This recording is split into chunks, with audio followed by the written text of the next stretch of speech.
Assalamualaikum warahmatullahi wabarakatuh. Kami dari kelompok 7 dengan saya sendiri Pak Adil. Di sini ada juga Mas Wahyu, Mas Aziz, Mas Bagus, Mas Hafiz dan Mas Rifki. Di sini dari kami ingin membahas tentang salah satu isu yang kami angkat, yaitu tentang KKB sendiri, di mana KKB sendiri dikenal dengan kelompok kriminal bersenjata yang tentu tidak asing lagi di telinga kita dengan berbagai kasus yang mereka lakukan. Di sini langsung saja kami ingin membahas yang pertama, yaitu mengapa sih KKB ini bisa terbentuk dan kenapa mereka ini bisa melakukan aksi penyerangan secara brutal. Iya, boleh saya untuk menjelasinnya. Yes. Kan KKB ini kan awalnya kan kayak kelompok yang ingin memisahkan diri dari Papua pada Indonesia kan. Tapi mereka ini sekarang dicap kriminal karena banyaknya aksi-aksi terornya seperti menyerang rakyat sipil, tentara atau aparat lainnya. Dan alasan mereka ini mau memisahkan diri ini juga kan alasannya seperti pemerataan yang tidak merata, pembangunannya di Papua sendiri ada pelanggaran HAM-nya, pendidikan juga tidak merata. Alasan utamanya sih karena tidak pemerataan sih. Dan banyak juga kasusnya yang telah terjadi, seperti apa sih mau kasih tahu coba.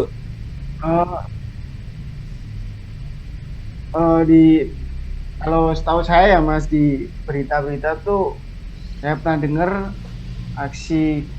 kasus aksi penyerangan di Papua tuh pada Desember 2018, pembunuhan massal pada pekerja bangunan jembatan di Papua. Terus Oktober tahun kemarin 2020, penyerangan terhadap rombongan TGPF. TGPF tuh kalau nggak salah gabungan pencari fakta gitu sih. Ya, Mas. tim gabung pencari fakta gitu. Nah, ya itu Mas. Terus ada lagi Mas, di bulan September itu penyerangan terhadap seorang pendeta sama melakukan aksi penyerangan terhadap penakut dengan membacok korban. Terus Januari kayaknya tuh apa ya Mas, lupa ya. Oh, kalau Pas tahun kemarin. Kalau Januari itu kemarin saya pernah baca itu mereka melakukan penyerangan terhadap anggota BRIMOB yang bertugas menjaga. Kemudian pada tahun 2019 juga itu saya pernah mendengar bahwa mereka ini melakukan penyerangan juga terhadap seorang prajurit yang menyebabkan prajurit TNI ini gugur. Yang dimana prajurit TNI ini bertugas hendak mengambil kebutuhan logistik di pos Kali Asi. Padahal upaya-upayanya dari pemerintah tuh banyak yang dilakukan. Iya. Tapi kok masih banyak kasus Mas? Apa aja emang upayanya?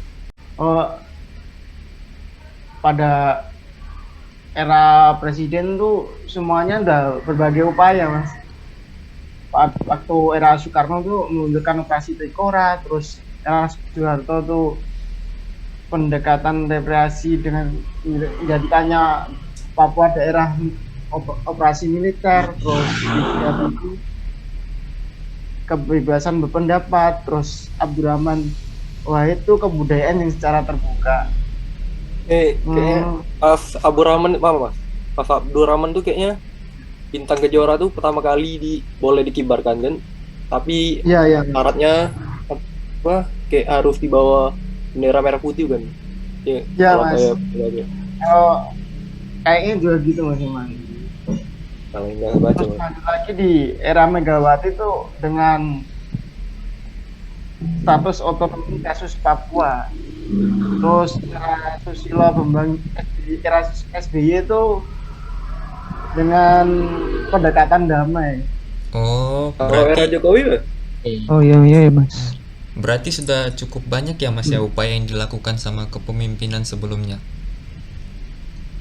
Oh, emang udah banyak Mas, tapi ya masih ada Mas, masih ada aja KKB masih berkembang kan. sampai sekarang. Terus ada lagi nih upaya dari Jokowi, dari era Jokowi dengan mengirimkan personel tambahan TNI dan Polri, terus memulihkan kondisi ekonomi Papua, terus meningkatkan SDM di Papua. Kayaknya itu Mas yang udah diupaya era Jokowi ini. Banyak upaya ya Mas. Kenapa KKP dapat bertahan hingga saat ini? Iya, Saya kenapa? membantu menjawab apa yang membuat KKP sulit untuk ditumpas. Menurut saya setidaknya itu ada faktor-faktor yang menyebabkan KKP itu sangat sulit ditumpas. Salah satunya dikarenakan adanya faktor taktikal geografis atau tempat yang lebih sulit dan menantang.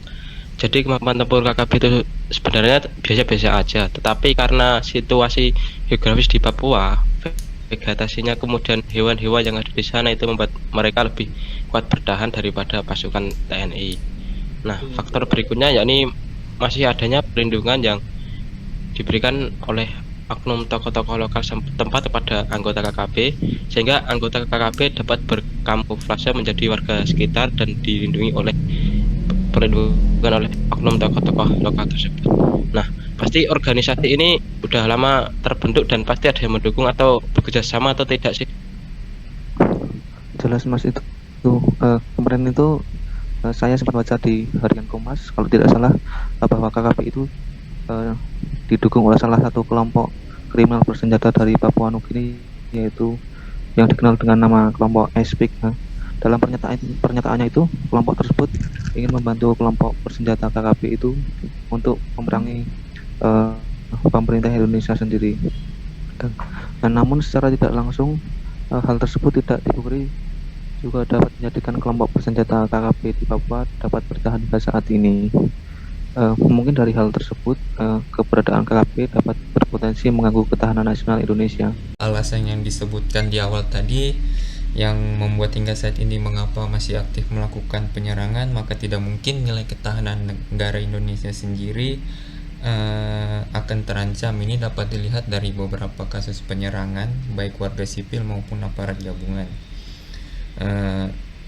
Aparat gabungan yang disebutkan tadi seperti ini sudah tentu menjadi salah satu ancaman bagi ketahanan nasional Indonesia sendiri, yang dimana di warga lokal sendiri sudah hidup dengan tidak nyaman dengan segala ancaman dan serangan yang dilakukan. Oleh sebab itu maka negara Indonesia sendiri harus lebih menekankan sendiri terutama pada poin ketahanan nasional ini agar warga lokal maupun aparat gabungan yang berjaga di sana bisa untuk tetap hidup tenang dan nyaman.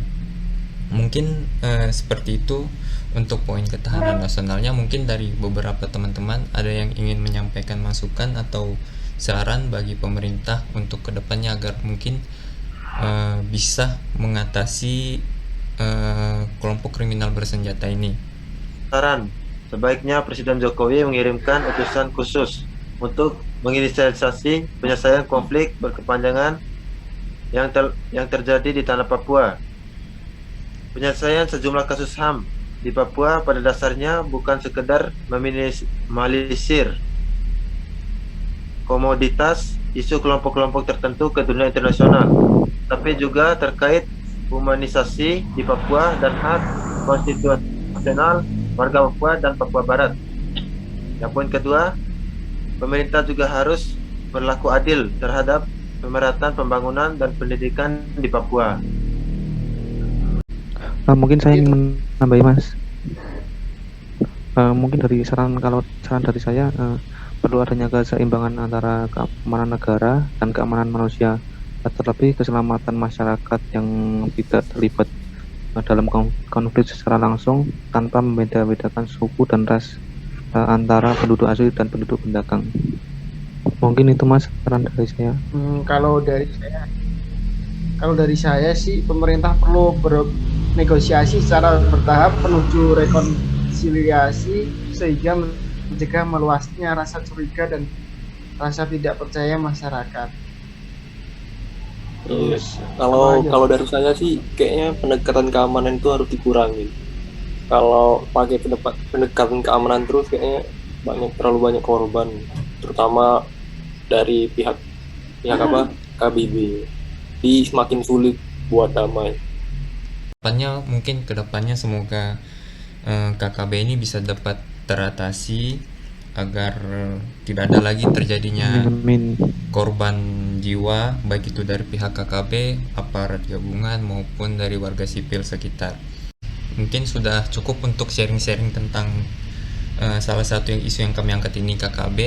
Mungkin untuk sharing ini kami tutup. Mohon maaf bila ada banyak kekurangan. Wassalamualaikum warahmatullahi wabarakatuh.